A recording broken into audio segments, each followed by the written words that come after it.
சிம்மராசிக்காரர்களுக்கு இந்த வருடப்பிறப்பு வந்து பார்த்திங்கன்னா, நம்ம ஏற்கனவே சொன்னது போல் ஒரு காலசர்ப்ப தோஷ நிலையில் சந்திரன் வந்து ராகுவோட இருக்கார். அண்ட் ராசியில் வந்து கேத்து இருக்கார்.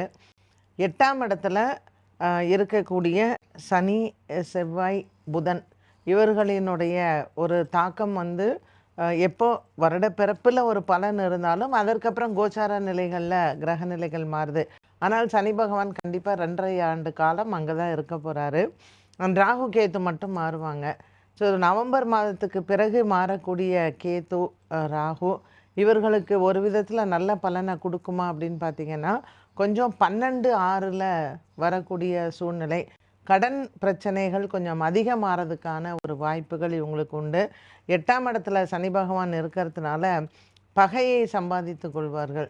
அதனால் குடும்பத்திலிருந்து ரொம்ப நெருங்கிய இரத்த சொந்தங்கள் இவர்களிடத்தில் கடன் வாங்கிறது, இல்லை இவங்களுக்காக போய் எங்கேயாவது ஜாமீன் கையெழுத்தெல்லாம் போடுறதுல ரொம்ப கவனமாக இருக்கணும்.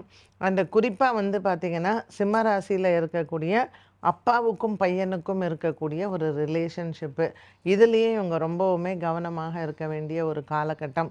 நிறைய சண்டைகள், நிறைய கருத்து வேறுபாடுகள் இது வந்து இருக்கும். இது எல்லா குடும்பத்துலேயுமே இருக்கிறது தான். ஆனால் இவர்களுக்கு மட்டும் அது கொஞ்சம் அதிகமாகலாம். அதனால் ஒரு இடைப்பட்ட கால பிரிவினைகள் வருவதற்கெல்லாம் வாய்ப்புகள் இருக்குது. ஸோ புதுசாக கல்யாணம் ஆகிறவங்க நிறையா ஃபேமிலியில் புரிதல் வேண்டும். ஒரு அண்டர்ஸ்டாண்டிங் இருந்தால் இந்த கஷ்டங்கள் எல்லாமே வந்து ஒரு சும்மா பாசிங் க்ளவுட் மாதிரி தான். அதனால் சிம்மராசிக்காரர்களுக்கு பலன் அப்படிங்கிறத விட ஒரு அறிவுரை அப்படின்னு சொல்லலாம். இந்தந்த காலகட்டத்தில் கிரகநிலைகள் இப்படி இருக்கிறதுனாலையும் 2 ஆண்டு காலங்கள் நமக்கு சனி பகவான் 8ஆம் இடத்துல இருக்கிறதுனாலையும் குடும்பத்தோட நிறைய ஒத்துப்போங்க, நிறைய புரிஞ்சுக்கோங்க, நிறைய அண்டர்ஸ்டாண்ட் பண்ணுங்கள். ஒரு பிரச்சனையாக 4 பேர் 5 பேர் உட்காந்து பேசுங்க.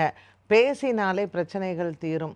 அதனால் வெளியாட்கள் வந்து உங்கள் குடும்பத்தை பற்றியோ இல்லை உங்கள் வீட்டாரை பற்றி வந்து பேசும் பொழுது அதை கிளாரிஃபை பண்ணிக்கோங்க. இது கணவன், மனைவி, உடன் பிறந்தவர்கள், பெற்றோர்கள் இப்படி நீங்கள் வந்து ஒரு கோப்பாக இருந்தீங்க அப்படின்னு சொன்னால் கண்டிப்பாக கிரக நிலைகள்னால பிரச்சனைகள் வராது.